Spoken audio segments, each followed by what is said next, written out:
Ethan Cole, you're going to regret this. I stared at the iMessage from Isabella Vance, a cold smirk spreading across my face. Seriously, does she still think I'm the same old Ethan? Ever since she left me for Dead Ann, I was given a second chance. The pathetic simp she knew is gone for good. My name is Ethan Cole, and for a long time, I was the king of all simps for our college's queen bee, Isabella Vance. I gave her everything.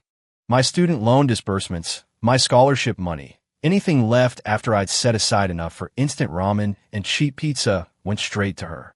She'd take my money and use it to buy gifts for Caleb Reed, that pretty boy leech she was actually seeing. After graduation, I landed a job as a software developer. To keep up with her ever-increasing demands, I pulled all-nighters, coding until my eyes burned, just so she could live in luxury. The constant stress and poor diet hollowed me out. By the time I collapsed and was rushed to the hospital, my body was a wreck. There was nothing the doctors could do. I begged her to cover my final medical bills, just to buy me a little more time. But she just clutched Caleb's hand and walked away. Before leaving, she threw one last sentence over her shoulder. You're a pathetic orphan. You can't even afford to stay alive. The thought of you wanting me always made my skin crawl. Pay for your treatment. You're not worth it. The real joke? In my last moments, the one person by my side was Amelia Hayes, my old classmate, the quiet girl I'd always ignored and tried to avoid. She was the one who held my hand until I took my last breath. After I died, my spirit lingered. I watched as Amelia, overwhelmed with grief, arranged my funeral and burial. I saw her break down and weep uncontrollably in my grave. In that moment, regret consumed me. I swore that if I ever got another chance, I wouldn't be so blind. I wouldn't waste my life on that manipulative, cold-hearted user, and I wouldn't hurt the one person who had ever truly and completely cared for me. Suddenly, I shot up in my chair, gasping for air. Memories flooded back. It was real. I was back. I had a second chance. Whoa, Ethan, you okay? Having a nightmare. A coworker asked from the next cubicle. Yeah, just drifted off. Sorry about that. Lunch is on me next time. I replied with a grin. The joy of being alive, of being free, was intoxicating. The fog of being trapped in that one-sided obsession was finally gone. Sure, Ethan, another colleague scoffed. We all know your money goes straight to your dream girl after you pay rent and buy groceries. You're probably just angling for us to treat you again. I winced. He wasn't wrong. I'd done that more than once. You guys have covered for me a lot, I said, my cheeks burning with shame. But I mean it this time. I owe you all a proper dinner. To thank you for everything. I gave a sincere, almost formal nod to the people around me. As they exchanged confused glances, I bolted from my desk and headed for the rooftop terrace. I pulled out my phone. The date read May 12th, 2025. Exactly 3 months before I died. And it was payday. Ping, a notification from my bank app. Direct deposit received. I checked the amount. Over $11,000. My base take-home pay was $8,000. The extra $3,000 was from 2 solid weeks of coding all-nighters. God, I was such an idiot. I had literally worked myself into an early grave for her. Ping, another message. It was Isabella. Of course. Ethan, my account at the spa is running low. Could you top it off for me? You got paid today, right? The manager said there's a great package deal if you put down $5,000. I let out a bitter laugh. Payday was the only time she was ever sweet to me, the only time she used my name. Then she'd bleed my account dry without a second thought. The manager of that med spa was Caleb Reed, the pretty boy himself. I'd known for a while they were running a scam on me, but I was too afraid to admit it, to let go of the one fantasy I was clinging to. This time, my hands trembled with excitement, not fear. For the first time, this money was mine. I was going to live my own life for me. Ignoring Isabella's text, I opened my contacts and dialed a number. Hello, Amelia Hayes, it's Ethan Cole. Are you free tonight? Oh, a small gasp came from the other end. Mia, are you okay? Is something wrong? I asked, suddenly concerned. I'm fine, Ethan. Why are you calling me? Her voice was a jumble of shock and excitement. I could almost hear a tremor of tears. A pang of guilt hit me. I'd never once called this girl who cared so much about me. I was too busy worshiping a snake. It was a miracle I even had her number, saved from a text she'd sent me months ago. Why shouldn't I call you? I said, my voice softer than I intended. You're always looking out for me. Can't I do the same for you? This girl. This time, I would protect her. I wouldn't let her get hurt ever again. No, it's not that, Ethan. I was just so surprised to hear from you. She stammered, her voice thick with emotion. My heart ached. What had I done to her? I was so cold, so dismissive. I'd even said cruel things to her. Terrified Isabella would get the wrong idea. How much pain had I caused her? And now, a single phone call was enough to make her this emotional. I was a monster. Hey, I'm just teasing, I said gently. Are you free tonight? I like to pick you up around 7. My treat. Really, Ethan? Her voice cracked, on the verge of tears again. Absolutely. 7 p.m. I'll be there. Okay. Yes. I'm free. The pure, unadulterated joy in her voice twisted something in my gut. Great, I smiled. See you then. After hanging up, I made a silent vow. Amelia Hayes, I'm going to make you the happiest woman in the world. As for Isabella, let's see how long she and Caleb last without my funding. I gave them 3 months, tops. That afternoon, I took the rest of the day off. My first stop was to buy a new electric scooter. I'd always been too frugal to buy myself any kind of transportation. This was a start. Once I saved up, I'd get a car and take Amelia on a road trip. Next, I went to the bank and reported my credit card lost. The physical card was still in Isabella's wallet. I checked the statement online. Unbelievable. She'd maxed it out to over $8,000. Right before I died the first time, she'd run it up so high that I defaulted, tanked my credit score, and eventually lost my job. Not this time. The hole wasn't too deep yet. With my paycheck in my own account, I could fix this. Ping, another text from Isabella. Ethan, where's the money? I'm at the spa about to check out. Don't embarrass me. I sneered. Finished your little rendezvous with Caleb, and now you want my money for a night out? I typed back a simple reply. Used it to pay off my credit card. You're on your own. That must have stunned her. Silence. She knew not to push me too far, lest her cash cow dry up completely. After canceling the card, I found a real estate agent and rented a decent 1-bedroom apartment. Last month, after Isabella guilt-tripped me into buying her a new handbag, I couldn't make rent. I'd spent a week sleeping in my car before finding a cramped, windowless basement room. No more of that. Then I got a haircut and bought a whole new outfit, right down to the shoes. The clothes I was wearing were a hand-me-down from Caleb, something Isabella had bought for him that he didn't like. At the time, I'd been pathetically grateful. Now, the memory made me sick. Looking at my refreshed reflection in the store window, I gave myself 2 thumbs up, not caring about the smirking sales associate nearby. At 7 p.m. sharp, I pulled up to Amelia's apartment, building on my new scooter. I felt a blush of shame. I didn't even know where she lived. I had to call and ask for the address on my way over. She was waiting outside, nervously rubbing her hands together. She had clearly put in an effort to dress up. Her hair was neatly styled, but she wore no makeup. I knew she was an orphan like me and lived modestly. Her clothes, though worn, were impeccably clean. As I got closer, I noticed a faint, sweet scent, something I'd never picked up on before. Is that perfume? It smells amazing, I asked. Her face, already flushed, turned a deeper shade of crimson as she shook her head vigorously. I didn't press. I didn't want to make her uncomfortable. I gestured for her to get on the back of the scooter. After she sat down, her hands gripped the edge of the seat, not daring to even touch the hem of my jacket. I couldn't stand it. I gently took her hands and wrapped them around my waist.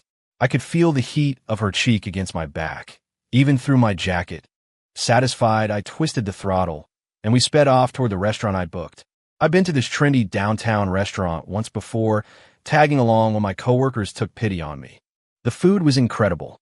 I'd reserved a window table and ordered the deluxe tasting menu for 2. My mouth watered just looking at the spread. Amelia was still a little reserved, a bit overwhelmed. This was, after all, the first time we'd ever shared a meal. Seeing her so shy and unsure of herself, my heart clenched again. I picked up a large prawn, meticulously peeled it, and held it to her lips. Here, open up. Amelia's face went completely red. She looked like she might short-circuit. Ethan, what's wrong? She asked, her voice trembling. Did something happen? You're scaring me. I looked into her eyes and saw genuine, deep-seated worry. The realization was another punch to the gut. When had I become so toxic that a simple act of kindness for me was a cause for alarm?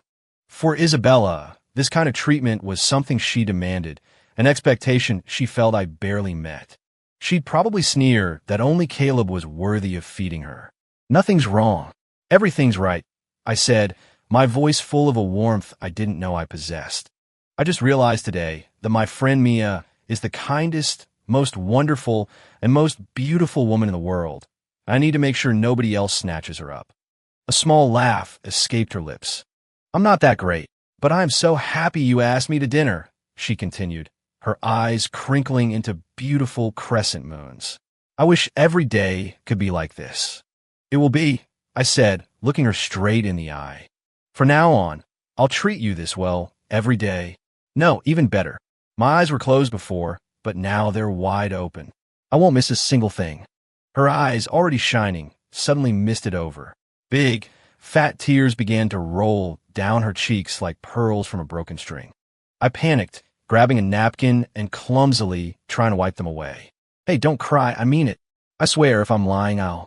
A soft, warm, fragrant hand covered my mouth. Amelia's eyes were wide with panic. Was she afraid my oath would somehow bring me harm? This sweet, kind girl. My heart melted all over again. Why did I used to see her kindness as a burden, but now it felt like a gift? It was because I'd been blinded, treating that user like a goddess and terrified any other woman's presence would upset her. Don't say that. I believe you, she whispered. As long as you're okay, and you spend time with me like this once in a while. Her voice broke, and the tears started again. I quickly went back to comforting her. She wasn't overly dramatic, and she quickly composed herself. This time, when I offered her the peeled shrimp, she ate it, her face glowing. Her lips accidentally brushed against my fingers, and she pulled back as if shocked. The shyness in her eyes made me want to offer her my whole hand to nibble on. How'd I never noticed how adorable she was? On impulse, I put my fingers in my own mouth. Realizing what I'd just done, my own face flushed. To cover my embarrassment, I reached for another shrimp. She quickly did the same. You don't have to peel them for me. Let me do it for you, she murmured. I've wanted it for a long time. No way. From now on, I'm the one who feeds you. I mumbled, my words thick. So we sat there, peeling shrimp and feeding them to each other. The air between us was electric with unspoken feelings. I took another chance, my lips lingering on her fingertips as I took a piece from her. The look of flustered happiness on her face filled me with a sense of triumph. Just as we were lost in our own sweet world, a harsh voice cut through the air. Ethan Cole, I thought you said you were broke. How do you have money to be here with this little tramp? I frowned. The timing of that venomous voice couldn't have been worse. Chloe, shut your mouth. You're sticking your nose where it doesn't belong, I said, looking up. There she was, Chloe Fisher, Isabella's #1 lackey, standing beside Isabella herself. We'd been so engrossed in each other that we hadn't noticed them. How dare you talk to me like that, Ethan? Chloe shot back. Bella and I were just leaving when we saw you getting cozy with this homewrecker. Are you two-timing Bella? And I'm not supposed to say anything. Isabella stood there, a cold, imperious look on her face, her eyes glancing down at me, as if from a great height. She looked like she was judging me from some moral high ground. The word homewrecker caught the attention of nearby diners. You could practically hear the ears perking up, sensing drama. A few people had already put down their forks to get a better look. You can eat whatever you want, but you can't just say whatever you want, I said calmly, giving Amelia's tense hand a reassuring squeeze. Which one of your eyes saw me two-timing anyone? My cool demeanor seemed to surprise Isabella. She'd never seen me act this way toward her.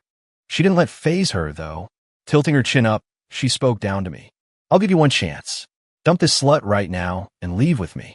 If you do, I might forgive you. I let out a cold laugh and looked away. Have a nice life. Don't let the door hit you on the way out. You fine, Ethan Cole. You asked for this. Don't say I didn't warn you. With that, she turned on her heel and dragged Chloe away. I was a little surprised. No screaming, no scene. She was probably expecting me to come crawling back later tonight, begging for forgiveness. Given my past behavior, I couldn't blame her for thinking that. The surrounding tables sighed in collective disappointment as the drama fizzled out. Check, please, Isabella said at the front counter, handing the host a platinum credit card. A smirk played on my lips as I watched. Sure enough, the host swiped it. Declined. Swiped again. Declined. I overheard the total. Nearly $300. Just the two of them. They really knew how to burn through my money. After several failed attempts, Isabella's face was a mask of embarrassment. She looked at Chloe, who was now rummaging through her purse with a panicked expression. Chloe was a receptionist who made maybe $3,000 a month and was a professional freeloader. "Bella, I didn't bring any money," she whimpered. "Don't you two have Apple Pay?" I called out helpfully. Two pairs of eyes shot daggers at me. Isabella snatched the card back from the host and stormed over to my table. The other diners perked up again, their interest renewed. "Ethan Cole, what is the meaning of this? Why doesn't your credit card work?" "Oh, that," I said, leaning back in my chair. "Sorry, I reported it lost this afternoon." Isabella's chest heaved with rage. I used to find that sexy. Now her surgically enhanced D-cups just looked awkward. They seemed to throw off her balance, forcing her to tilt her head back to see me properly. "Why would you cancel it? You did this on purpose, didn't you?" I just smirked, letting her continue her performance. "Ethan, Bella is talking to you." Chloe chimed in. "Pay the bill. Are you trying to humiliate her?" "That's weird," I said with a cold smile. "Why should I pay for your dinner?" Ethan, you've changed," Isabella said, her tone shifting. Seeing my indifference, she switched tactics, trying to sound hurt. "Why are you being like this? Just pay the bill, come back with me, and we can talk this out." I had a laugh. $300 was enough to make her beg. I'd spent thousands upon thousands on her, and she never once showed a shred of gratitude. "Did you hear her? Pay the bill and go apologize," Chloe pushed. "Bella's being generous. You still have a chance to fix this. You're always mooching off her. Why don't you pay for it?" I shot back at Chloe. You what? Stop interrupting our dinner and get lost. You ungrateful jerk," Chloe suddenly shouted to the entire restaurant. "Everyone, come and see. This guy's a two-timing pig. He's dating our Bella and then secretly whining and dining this little tramp. Is there no justice in the world?" The other patrons were thrilled. This was the juicy drama they'd been waiting for. People were already starting to whisper and point. I ignored Chloe's theatrics and turned to Isabella. "What about you, Bella? Are you just going to let your little mouthpiece do all the talking?" "Humph. You really are scum, Ethan," she spat. "My friend is right. How dare you cheat on me while we're dating? And here I was, actually considering you as my boyfriend." I burst out laughing. I couldn't help it. The hypocrisy was astounding. In all the years I chased her, she never let me so much as hold her hand, yet she was constantly hanging on Caleb's arm, calling him baby. Now that I've moved on, suddenly she's my girlfriend? What's so funny? "Don't you have a crush on me?" she demanded, her face flushed with anger. "I was giving you a chance, and this is what you do." "I'm laughing because you're unbelievable." "No, you're disgusting. Stop the act." "Hey kid, that's no way to talk to a lady," a man at a nearby table chimed in, clearly siding with Isabella. "You're the one cheating, and now you're insulting her." "Exactly," Chloe added, emboldened by the support. "He's always claiming to love Bella, but he's just a creep." She then turned back to me. "Now be a man, pay the bill, and go apologize. Maybe she'll still take you back." I decided to let them keep digging their own graves. I picked up another shrimp and started peeling it for Amelia, completely ignoring them. My lack of reaction, especially the act of feeding Amelia, was the last straw for Isabella. She exploded. "Ethan Cole, are you even a man? I asked you for money this morning, and you said you were broke. Now you're here with this tramp. Where did this money come from?" "Isabella, watch your mouth," I said, my voice dropping to a low, dangerous tone. "You can say whatever you want about me. I don't care, but you don't get to talk to her like that." "Oh, I'll talk to her however I want. You cancel my card. If you keep this up, we are done. We're going to regret this." I laughed again, louder this time. "Bella, you're hilarious. I chased you for 6 years. You played me for 6 years. What's the rush now? It's just a $300 bill. Don't tell me you can't afford it." She glared at me, her eyes burning with hatred. I had hit a nerve. Thanks to my constant financial support, she'd never been publicly embarrassed like this before. That was usually my role. I didn't let up. "Since you're so determined to make this a scene, let's get a few things straight." I put down the shrimp and wiped my hands. "I'll ask you a few questions. In the 6 years I chased you, Did you ever once let me hold your hand? Isabella thought for a moment. That one time in college when I tripped, you grabbed my hand to help me up. I pressed on. In 6 years, did you ever once admit you were my girlfriend? She hesitated again. That night, I got drunk at the bar, and some guys were harassing me. You showed up to defend me. Didn't I tell them you were my boyfriend? Her answer was so pathetic, it was almost funny. In 6 years, I continued. Did you ever look me straight in the eye? This one stumped her. She usually either looked down her nose at me or gave me a dismissive side eye. Wait, that time Caleb was broke and I had to ask you for money. I looked you right in the eye then. I was speechless.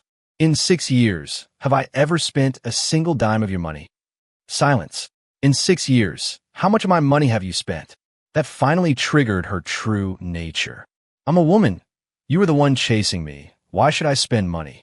So what if I spent a little of your money? As a man, aren't you supposed to spend money on me? Wow, the logic of a master manipulator is truly a special kind of genius. Hey, buddy, the man at the other table spoke up again. When you're dating, it's a two-way street. You can't just keep a running tab because she wants to take things slow. The lady's right. If you really like a girl, you should be generous, not petty. He was trying to be a white knight. I couldn't blame him. Isabella was putting on a great show, her eyes welling up with fake tears. I noticed his gaze kept drifting down to her chest and understood. But he needed a lesson. Being generous is one thing, but there's a limit, I said, turning to him. Let's not even count college. Let's just talk about after I started working. First year, my take-home was about $5,000 a month. Second year, $6,000. Third, $7,500. For the last year, it's been $8,000. And that's not including the insane overtime I worked. After paying for a tiny basement room and surviving on ramen, every last cent went to her. You do the math. How much has she spent? The man went quiet. This wasn't being petty. This was being a fool.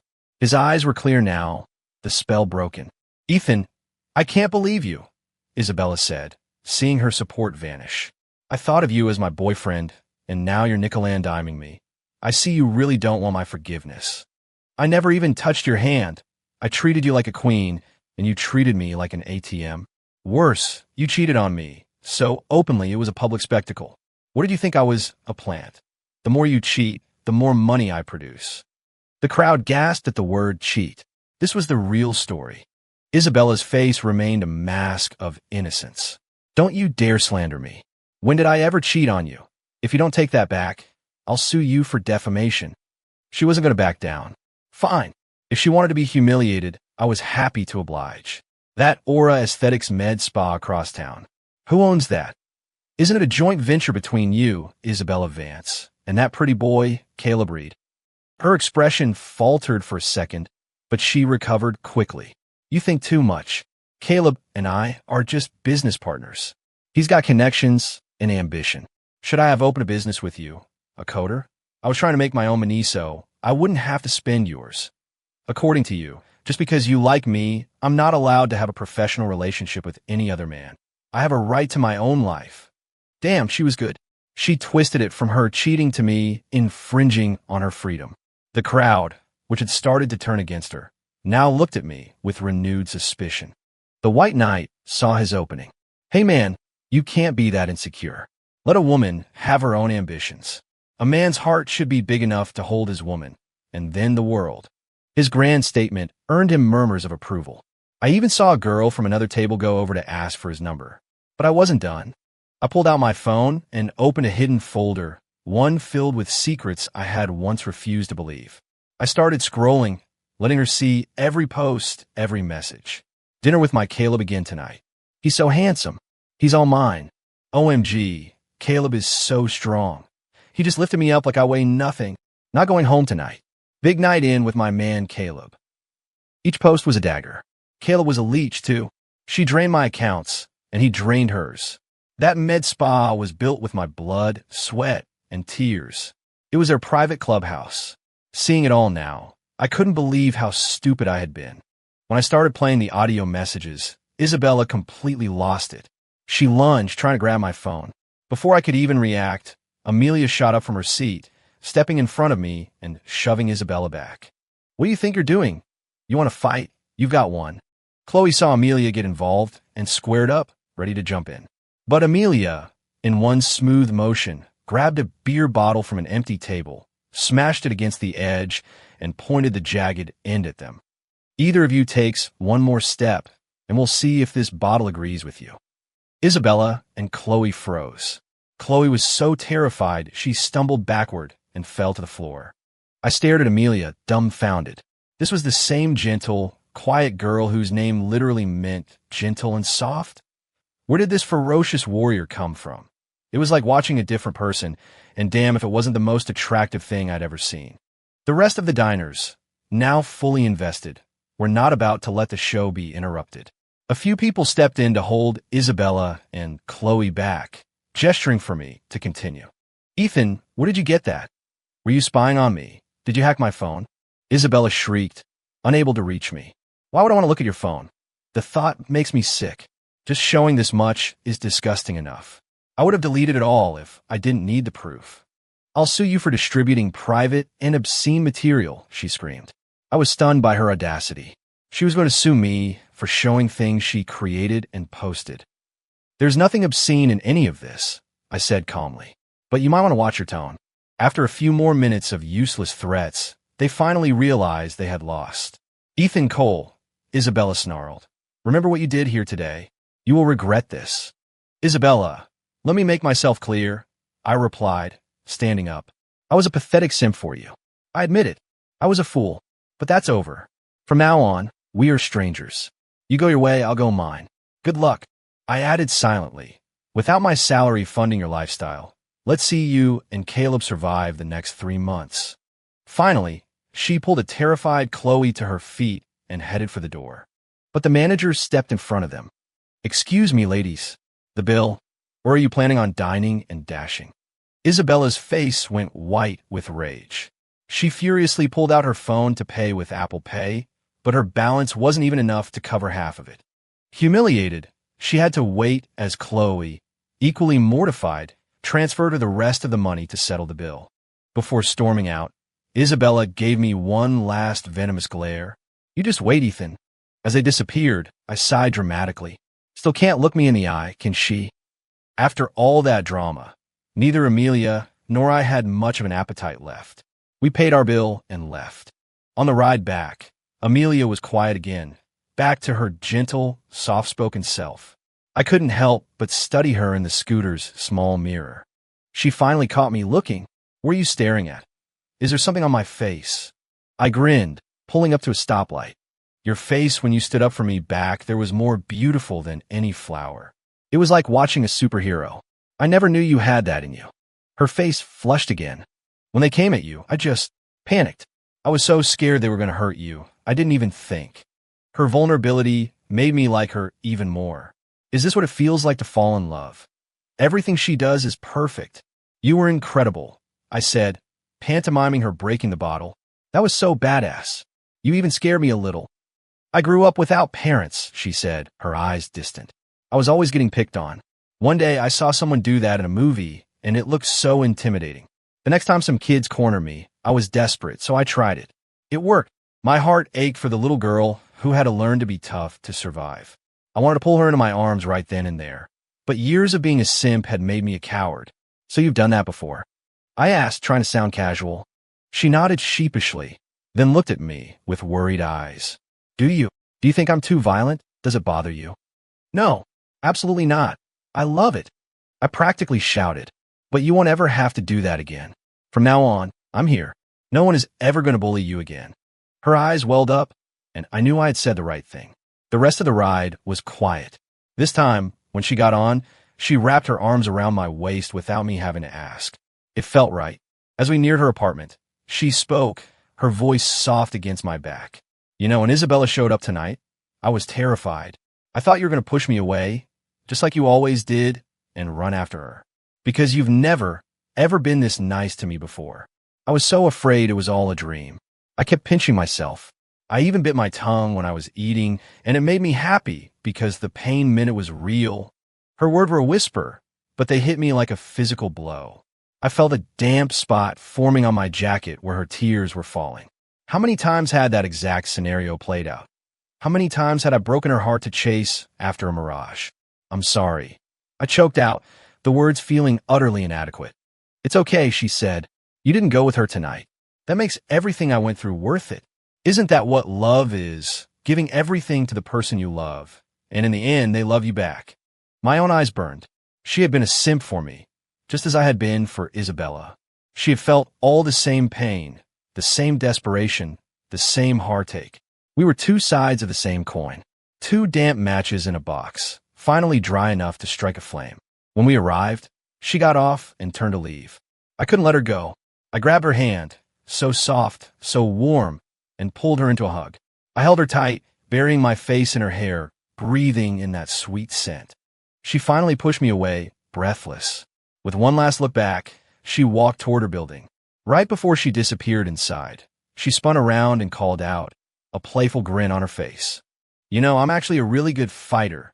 If it had really come to a fight tonight, I would have torn them apart.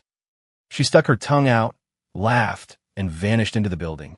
It was the first time I'd ever seen her so carefree. The sound of her laughter echoed in my head, a sweet, happy melody. Lying in my new, spacious bed, I couldn't sleep. My mind was filled with images of Amelia, gentle Amelia, fierce Amelia, shy Amelia, playful Amelia. I used to dread running into her. Now, I couldn't stand being away from her for a second. I opened my phone and stared at her contact photo, my thumb hovering over the call button. I must have swiped over it 100 times, too scared to press it, knowing if I heard her voice I'd be up all night. Ring, ring. The sudden sound of my phone ringing next to my ear made me jump. I looked at the caller ID, and my heart hammered in my chest. Hey, Mia. I answer, my voice a husky whisper. What's up? Miss me already? My faucet is broken. I can't take a shower, she said, sounding flustered. I've called my landlord a few times, but he won't fix it. Could you come take a look? My faucet is broken, I thought. Didn't she say she had just showered before we left? Of course, I said, already throwing on my clothes. I'll be there in 10 minutes. Who cares about the details? Mia needed me. I pushed the scooter to its limit, practically flying through the empty streets. When I got to her building, she was waiting downstairs, still in the same neat outfit from dinner. I followed her upstairs. Sure enough, the faucet in her bathroom was broken, though the break in the pipe looked suspiciously fresh. All the hardware stores are closed now, I said, thinking out loud. I could go back to my place and take my faucet off for you to use tonight. I'll buy a new one tomorrow. Oh no, that's too much trouble, she said, wringing her hands so hard I could see the fabric of her shirt twisting. Well, you could come over to my place and shower there, I offered, my own heart pounding. It's not far. Okay. Wow, that was fast. She didn't even hesitate. Before I could process it, she had emerged from her bedroom, pulling a suitcase. A whole suitcase, just for a shower? My blood roared in my ears. Amelia was coming home with me. The ride back was a blur. Her suitcase was wedged in front of me, and she was pressed against my back, her sweet scent intoxicating. At my apartment, I showed her the bathroom, gave her a fresh towel, and pointed to the soap. As the sound of the shower started, I turned off all the lights in the living room and dove under the covers of my bed, my ears straining to hear every sound. A long time passed. The water had stopped long ago. Why hadn't I heard the guest room door open? I knew it had a squeaky hinge. Suddenly, the edge of my blanket lifted. A cool, small hand slid inside, followed by a soft, warm body that smelled of soap and that familiar sweet scent. My brain shut down. All thought, all reason vanished, replaced by a single, primal instinct. I pulled her into my arms and held on tight. Let's get married tomorrow, I whispered into her hair. Hum, was her muffled reply. It was the last thing either of us said that night. I was up at dawn. I was tempted to stay in bed, wrapped around the warm, soft woman beside me, but the urge to make it official was stronger. My legs still felt a little weak as I got out of bed. In the kitchen, Amelia was already making a classic American breakfast: scrambled eggs, bacon, toast, and a glass of hot milk she'd warmed up for me. Having a wife was surreal. I just sat there with a goofy grin on my face, letting her pamper me. Even my satisfied burp after eating too much felt like a symbol of pure happiness. We were the first in line at the county courthouse. The moment the clerk handed us our marriage license, we hugged and cried with joy. It felt like a hard-won victory. Now that we were legally married, I boldly held her hand as we walked, greedily inhaling her addictive scent. We passed a boutique, and I saw a dress in the window, the same one I had planned to buy for Isabella last month before she cleaned out my account. I was going to surprise her with it this month. Now, it would have a different owner. I pulled Amelia into the store. We'd like to try this on for my wife. Amelia glanced at the price tag, $300, and tried to pull me back outside. Let's go, Ethan, it's too expensive. I have clothes. We can find something cheaper. This was my wife, always thinking of me, and it only made me want to buy it for her more. Honey, this is our wedding day. It's special, I said firmly. This dress is a must, and we're going to have a huge wedding ceremony to celebrate properly. You'll see. Reluctantly, she took the dress to the fitting room. I grabbed a pair of pants and a blouse for her to try on as well. When she stepped out, I was speechless.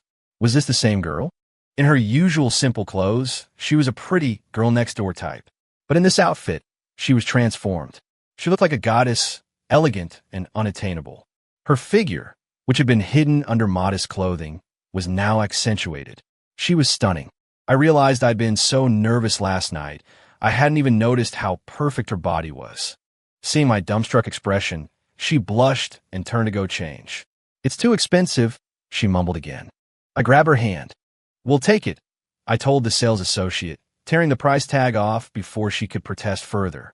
As we stood admiring her reflection, the door of the fitting room next to ours, which had been closed the whole time, swung open. It felt like I'd just taken a bite of the most delicious meal, only to trip and fall face first into a pile of garbage. Out walked Isabella, clinging to Caleb Reed's arm. What were the odds? How could these two show up now? And more importantly, they'd been in that tiny fitting room together for almost half an hour. What the hell were they doing in there? I thought I heard a familiar voice. If it isn't the little simp, Isabella sneered, looking down at me with her signature 30-degree head tilt.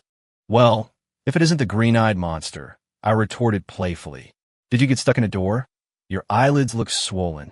Watch your mouth, you peasant, Caleb snapped before Isabella could reply. I gave her an eyelid lift. Something a lowlife like you wouldn't understand. Isabella's chin lifted even higher. I had to suppress a laugh. With her new chest implants, she'd have to crane her neck to see me at all. Oh, I see, I said, but I think your understanding of eyelid lift might be a bit off. I glanced at Amelia and gave her a slight nod. She smiled, a gentle, heart-melting smile. Her beautiful eyes crinkled, forming perfect, natural double eyelids. Caleb's jaw went slack, his eyes glued to Amelia. It took a sharp kick from Isabella to snap him out of it. Caleb, I want that dress she's wearing, Isabella whined, her competitive streak flaring up. And the pants. Excuse me, Caleb said arrogantly to the associate. We'll take the outfit she's wearing. How much? I'm sorry, sir. We only carry one of each item, and this gentleman and his wife have already purchased it, the associate explained, gesturing to the torn tag in my hand. What? What kind of store is this? Isabella shrieked. The customer is always right. I don't care, I want that exact outfit now. The associate looked flustered. This was a new one for her. Seeing them so shameless, an idea sparked in my mind. It's fine, I said loudly. You can have it. We haven't paid yet, but you should pay first, just in case a certain someone tries it on and realizes it's not a good look for her. Amelia looked at me, a hint of disappointment in her eyes. I gave her hand a squeeze, a silent trust me. As expected, my comment was like waving a red flag in front of a bull. Isabella was livid. There is no outfit in this world I can't pull off, she declared, slamming a platinum card on the counter. Ring it up. I glanced at the card. It was the store's VIP card, which required a minimum spend of $10,000. All paid for with my money, of course. This is from Caleb, she boasted. Did you really think I couldn't survive without you, Ethan? With Caleb, I can have anything I want. She clung to Caleb's arm, and he puffed out his chest, proud to show off his generosity. The irony was that his money came from her, and her money came from me. I knew they were running on fumes. They wouldn't last another week, let alone 3 months. I gestured for Amelia to change. As she headed for the fitting room, I stopped her. Use the other one. Not that one. I gave Isabella and Caleb a pointed look. Amelia understood immediately. Who knew what had gone on in there? You might want to disinfect that fitting room, I said to the associate with a wry smile, to avoid any complaints. What did you say, you little punk? Caleb roared. You want to leave here in an ambulance. I just snorted and ignored him. When Amelia came out in her original clothes, she was back to being the pretty girl next door. The transformation was startling. Trash is trash, no matter what you dress it in, Isabella sneered at Amelia, snatching the new clothes from the associate. I just squeezed Amelia's hand, telling her to stay calm. A few minutes later, Isabella emerged from the fitting room, and I almost choked trying not to laugh. It was exactly as I'd pictured. The dress that looked so elegant and sophisticated on Amelia made Isabella look like a cheap streetwalker. Her face, already looking artificial from her procedures, now looked garish and clownish in the dark colors. The tailored pants revealed another secret. She'd had work done on her rear end, too. It was shaped like two eggs with a pointy end sticking out. I couldn't imagine how she managed to sit down. I glanced at Caleb. His aesthetic sense was truly something else. He was going to turn her into a freak show, and his med spa was destined for failure. Isabella's face was thunderous. The outfit that made Amelia look like a goddess made her look like a goblin. This outfit is hideous, she snapped. I want to return it. I'm sorry, ma'am, the associate said coolly. The tag has been removed. We can't process a return. I just bought it. I haven't even left the store. I'll report you to the Better Business Bureau. Our store policy is clearly posted by the entrance, ma'am, the associate replied, her patience wearing thin. While they argued, I picked out another outfit I'd spotted earlier, one I liked even better. It was probably for the best. The first dress was one I'd chosen for Isabella. Giving it back to her felt like closing a chapter. This new one was just for Amelia. When Amelia came out this time, my jaw dropped. This was it. This was the one. She looked like an angel, pure and radiant, almost glowing. Isabella stopped arguing. Caleb was practically drooling. This time, I didn't blame him. I was drooling too. We'll take it. I finally managed to say, Sir, this one is a bit more expensive. I'll take it. I swiped my card, tearing off the tag with a flourish. I saw Isabella staring at Amelia, her eyes a mix of envy and hatred. You're not going to try to steal this one too, are you, Bella? I taunted. Just so, you know, this one is paid for. It's my property now. Taking it would be theft. Who would want it? She spat, finally tearing her eyes away. I wouldn't be caught dead in something that trash has worn. The hypocrisy was hilarious. Isn't the outfit you just threw a tantrum over the one that was just on that trash? I asked. Or was everything you said just hot air that pushed her over the edge? How dare you, she shrieked. I meant what I said, I don't want it. She ripped the first outfit off, threw it at the stunned associate, and stormed out of the store, dragging Caleb with her. He was still whining about the money. Bella, that was expensive. We should at least get a refund. But she was stronger, pulling him out into the street. On the way home, Amelia punched my arm playfully. I never knew you were so devious. What? Regretting marrying me already? I laughed. Too late. You're stuck with me. She blushed and hit me again, a little harder this time, sending a pleasant shiver through me. I couldn't believe how well the day had turned out. I got my revenge, and my wife looked like $1,000,000. Every time I remembered dying alone in that hospital bed, a wave of hatred for Isabella washed over me. For a moment, I wanted to destroy them. But looking at Amelia's kind, beautiful face, the anger subsided. My life was about loving her now, not drowning in revenge. As for Isabella and Caleb, karma was coming for them. Their time was almost up. Back home, I posted a picture of our marriage license on Instagram. I had to share the news. We bought groceries and cooked dinner together for the first time. Amelia was an amazing cook. I tried to help, but mostly got in the way. So I resorted to being the official taste tester, praising every dish like it was the best thing I'd ever eaten. Her happy laughter filled the small kitchen, and I felt my own heart swell with joy. We ate and drank red wine late into the evening, both of us a little tipsy and giddy. While she cleaned up, I checked my phone. It had blown up. Over 100 notifications, comments, likes, DMs. Messages poured in from college friends and current coworkers. Ethan, dude, when did this happen? Did you finally win over Isabella? Congrats, man. You kept this quiet. A sudden wedding. When's the party? I better be invited. I've got a big gift for the new missus. Colt, 2 days off and you come back married? We need to have a serious talk when you're back at the office. And by talk, I mean you're buying drinks. The outpouring of support warmed my heart. I typed out a group reply. Thanks, everyone, for the good wishes. My wife is Amelia Hayes. We're planning a big wedding in 3 months. Invitations will be sent out soon, and I hope you can all be there to celebrate with us. Almost immediately, my phone rang. It was my old class president from college. Ethan, you finally came to your senses. You're not chasing Isabella anymore. I found my true love, man. Of course I had to choose her. I joked. That's not what you used to say. You used to say Isabella was your true love and Amelia was a distraction. His teasing brought back a flood of uncomfortable memories. Back then, all my friends had tried to tell me to give up on Isabella and see what was right in front of me with Amelia. I wouldn't listen. I saw their advice as an attack, and I saw Amelia as an obstacle. I looked over at her in the kitchen, and my heart ached for the pain I must have caused her. My friends eventually gave up, but they never abandoned me.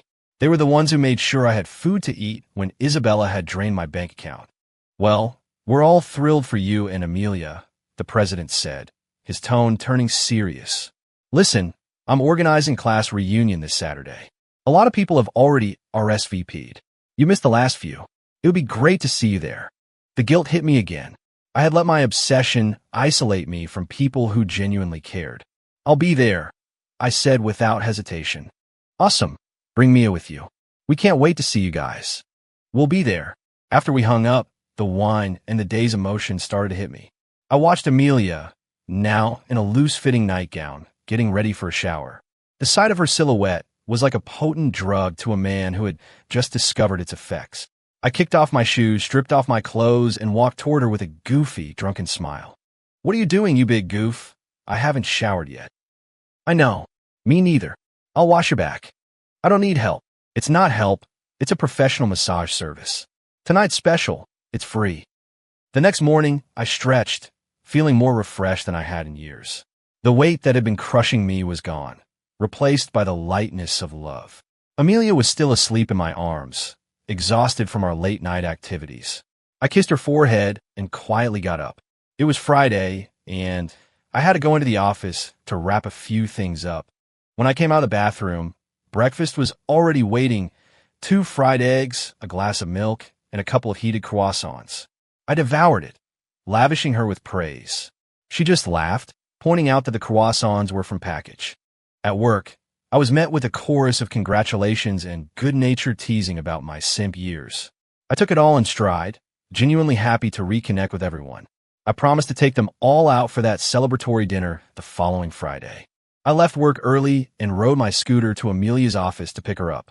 Seeing me waiting for her, a huge, radiant smile spread across her face. Her coworkers nudged her and winked as she walked out. Does it embarrass you that I'm picking you up on a scooter? I asked a little self-consciously. I saw a lot of your colleagues getting into nice cars. Don't be silly, she said, squeezing me tight. I'm just happy you're here. I don't care about cars. She really was the perfect wife. What had I ever done to deserve her? Just wait a few months, I declared, kissing the hand she had wrapped around my waist. I'll save up and I'll buy a car. I'll be the first one parked out here every day to pick you up. Her grip tightened. And then I continued, caught up in the fantasy. I'll save up some more, and we'll buy a 2-bedroom condo. We'll decorate it exactly how we want. And we'll have 2 kids, a boy and a girl. Twins, maybe. I kept rambling, fueled by pure joy, not noticing that Amelia had gone quiet, her eyes fixed on my back with an expression of absolute adoration. We could buy a place now, she said softly. But I don't have enough money yet. I was an idiot and let that person drain everything. I have money, she said. I've been saving for years. Every month, I'd put most of my paycheck into a savings account. I never spent it. I was saving it, just in case you ever got into trouble with Isabella and needed a way out. I stopped the scooter in the middle of the sidewalk and turned to face her. Her eyes reflected my own stunned expression. I pulled her into a fierce hug, kissing her forehead, her cheeks, her hair. There were no words to express what I was feeling. Ethan, people are staring, she whispered, her face beat red. I let her go, a goofy grin plastered on my face. My life was complete. So, how much have you saved? I asked cautiously. I'm not sure exactly. The last time I made a deposit, I think one of the accounts had about $150,000. I have a few others with smaller amounts. You little millionaire, I exclaimed, half laughing, half in shock. And you call that some money? We didn't go home. We turned the scooter around and headed straight for a real estate office. Our future was starting now. Late that night, after making love, I held Amelia in my arms. I was so awful to you for so long, I whispered. Why did you never give up on me? When I called you, you accepted me without any hesitation. She snuggled closer, tracing circles on my chest. Do you remember the first day of college orientation? She began. I'm an orphan. I was always small for my age, so I got bullied a lot. I always fought back, but I'd always end up getting hurt. And the next day, the other kids would bring their parents to the principal's office, and I'd get in trouble. I never had anyone to stand up for me. When I got to college, the physical bullying stopped, but people still made fun of me, isolated me. I was always the weird, unwanted kid. On that first day, I was carrying all my stuff in bags because I couldn't afford a suitcase. I tripped on the library steps, and everything went flying, pots, pans, all of it. Everyone just stood there and laughed, saying I looked like I was homeless. But you didn't. You walked over, helped me up, and asked if I was hurt. You picked up every last thing and helped me repack. You even yelled at the other students for being jerks. For the first time in my life, I felt protected. You were like a ray of light. Then you helped me carry everything to my dorm. And later, I found out you were assigned to the seat next to me in our first class. I was so happy, but I was scared to show it. I was afraid you'd end up disliking me too. Soon, I realized you had a huge crush on Isabella. It broke my heart. I knew I was falling for you, but what could I do? I was a poor orphan, and she was the campus queen. You started deliberately keeping your distance from me. We were desk mates, but you never spoke to me unless you absolutely had to. I almost gave up. I thought you were just like everyone else. But then one day in gym class, I collapsed from malnutrition. All the other students just stared, scared. Even the teacher didn't know what to do. I was conscious, but I couldn't move. I felt so hopeless. I thought I was going to die right there on the gym floor. But then you came running. You didn't hesitate. You threw me on your back and ran all the way to the campus clinic, which was almost half a mile away. You were so exhausted you collapsed on the floor after you got me onto a bed. In that moment, I knew I would love you forever. Isabella gave you hell for that for weeks, but you never complained to me. I asked you once why you did it, why you would help me when you were trying so hard to avoid me. You just told me, because we're both orphans. After that, there was no one else in the world for me. I knew, deep down, you were a good person. You were just stubborn, obsessed. I was willing to wait. I knew that if you ever did turn around and see me, you would love me with that same stubborn, all-consuming passion. So when you called me the other day, I didn't hesitate. I had been waiting for that call for a very, very long time. And I was so lucky, because it finally came. By the time she finished, my chest was soaked with her tears. I finally understood the depth of her love, the years of quiet suffering she had endured. You're such a fool, I whispered, my own voice thick with emotion. I wasn't worth it. I was a blind, stupid idiot. She silenced me with a warm, soft kiss, and we were lost in each other once again. The college reunion was held at an upscale downtown restaurant. Amelia looked absolutely radiant in the second outfit we had bought, the one that made her look like a goddess. As we walked into the private room, we were greeted by a roar of applause and cheers. Look who it is! The prodigal son returns, with his true love in tow. It's about time. You two owe us for all the missed reunions. You're taking a shot, right now. I grinned, seeing all the familiar faces.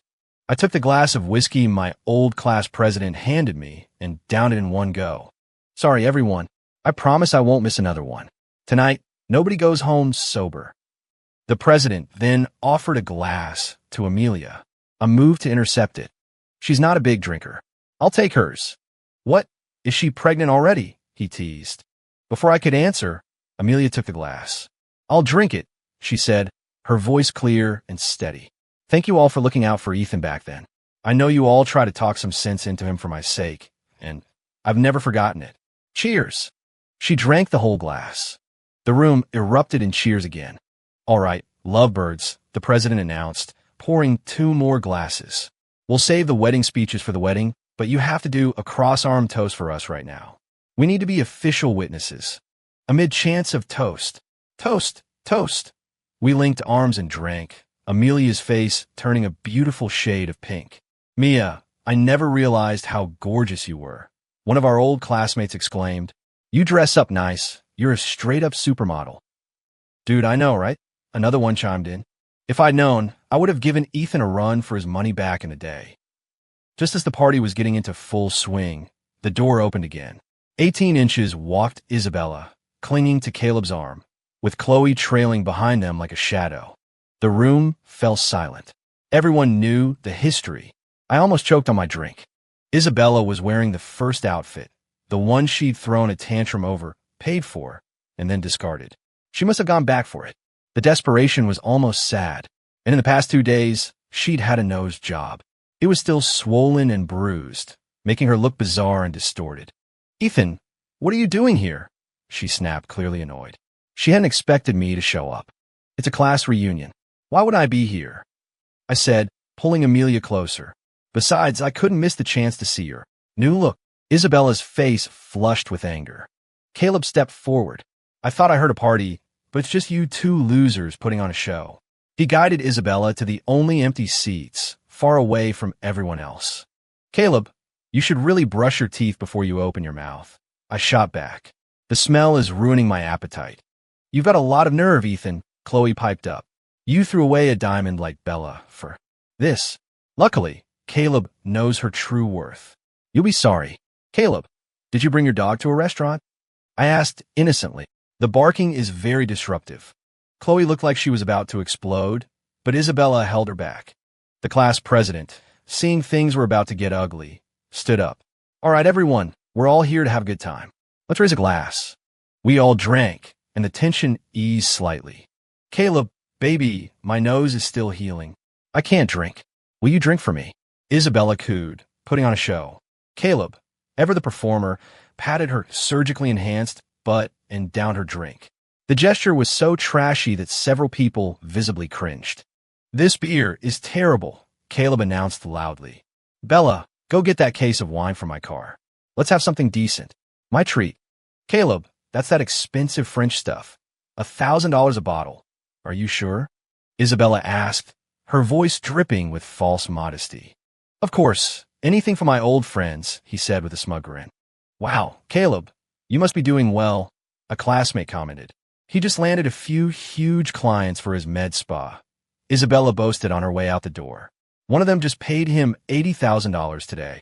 $80,000, Chloe added, looking at Caleb with stars in her eyes. And they're promising more business soon. Not like some people, slaving away for a pathetic little salary. The jab was meant for me, but it insulted almost everyone in the room, most of whom made far less than I did. 19. Well, that's if the clients are happy with the results, I said casually. And that's a big if. One look at Isabella's distorted face was all the proof anyone needed of his shoddy work. You're just jealous, Caleb sneered. Let's just taste this amazing wine, shall we? Said the class vice president, the president's notoriously sharp-witted wife. I knew that tone. The games were about to begin.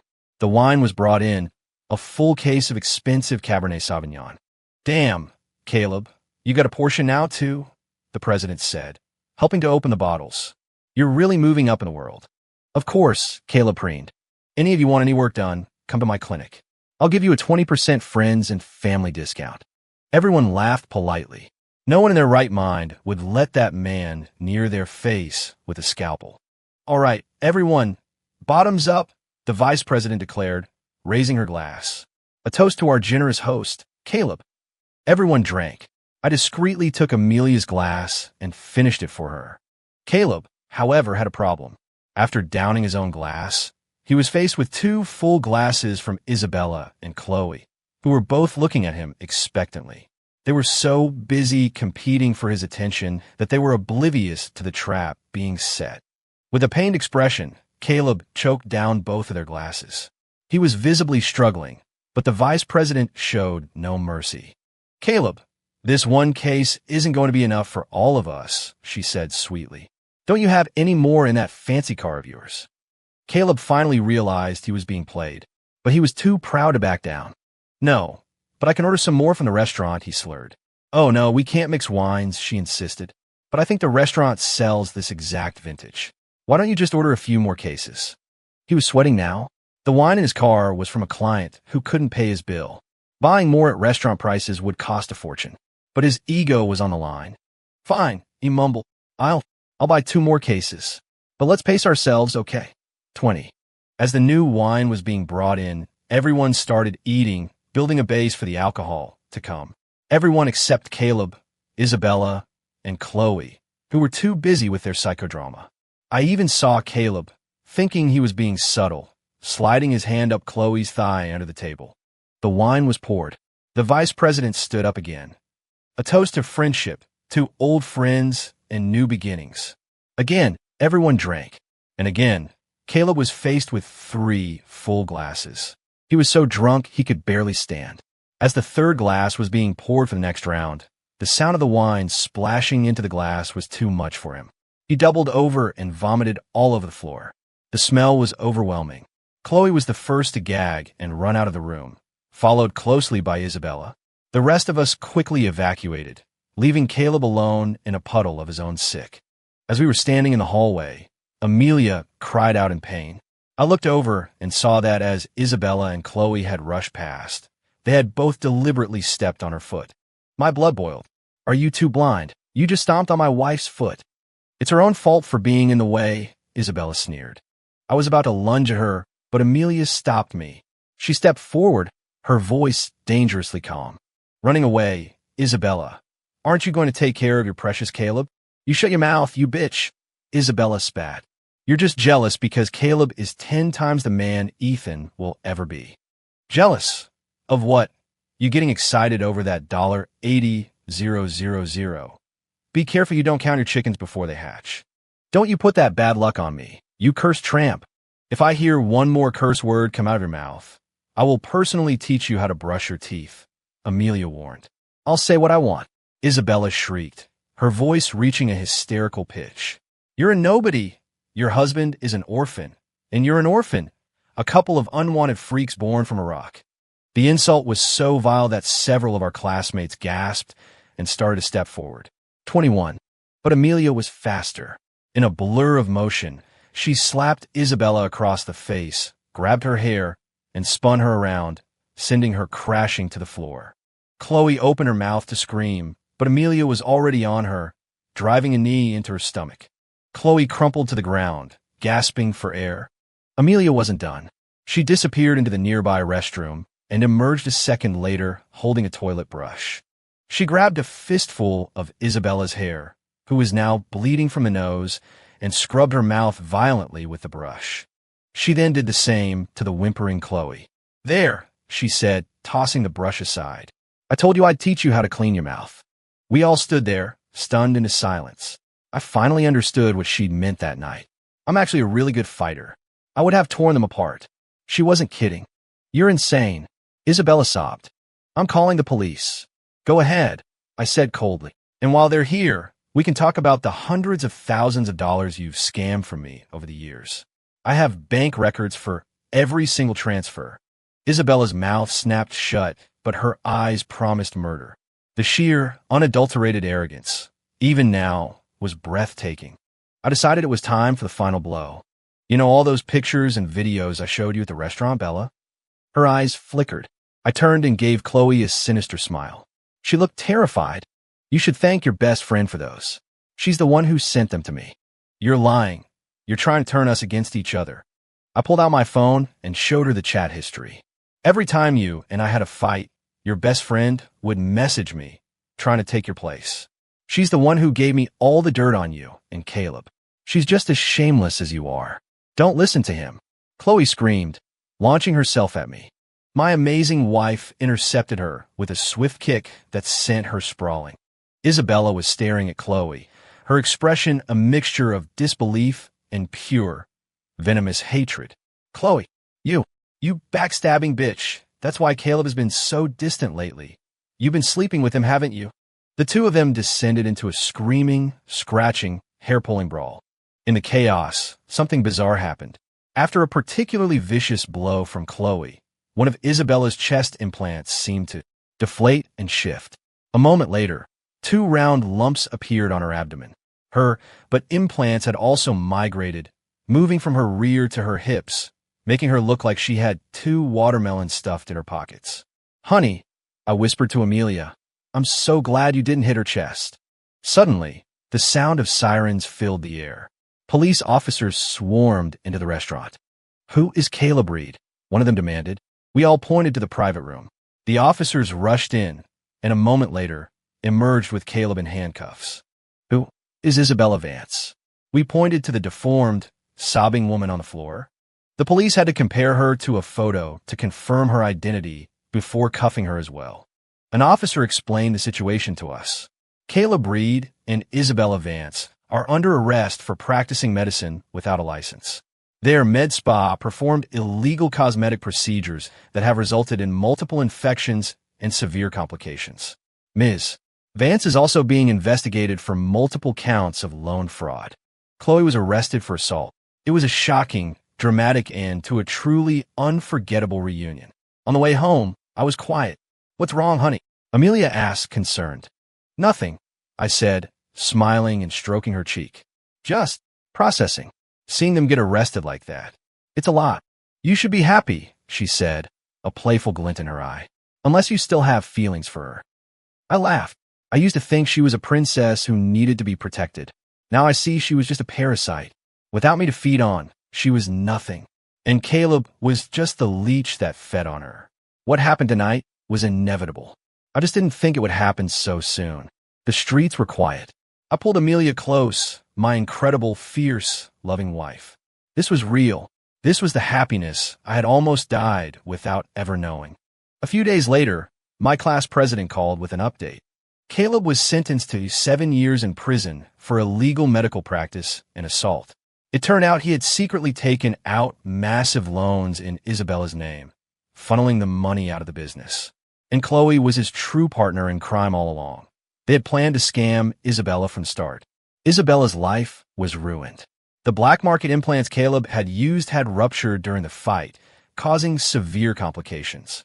She was permanently disfigured. The wicked will always get what they deserve. 3 months later, our wedding reception at the Olympic Grand Hotel. "Thank you all for coming today. Mia and I would like to make a toast." "Ethan, you goof, it's not time for toast yet," my best man hissed, pulling me back. I blushed. It was my first time getting married, after all. The music swelled, and Amelia appeared at the end of the aisle. I dropped to one knee, holding a bouquet of flowers, my eyes fixed on her as she walked toward me. "Amelia," the officiant said, "is there anything you would like to say to your groom?" "Ethan," she said, her eyes shining with tears, "marrying you is the greatest happiness I have ever known. I hope we can be this happy for the rest of our lives, until we're old and gray." "And Ethan, Amelia," I began, my own voice thick with emotion, "thank you for being my wife. I was lost for so long. You were so good to me, and I hurt you over and over again, all while letting toxic people drain the life out of me. But you never gave up on me. You saved me. You gave me this chance to stand here with you and promise you forever. My dear wife, let's start our happily ever after." As our friends and family applauded, we held each other tight. I gently wiped a tear from her cheek and looked out at all the people who had come to support us. I sent a silent prayer out into the universe for them. I hope they all learn the lesson I had to die to understand. I hope all the kindness they encounter in their lives is met with grace. And I hope they always have the strength to see the truth and the courage to change course.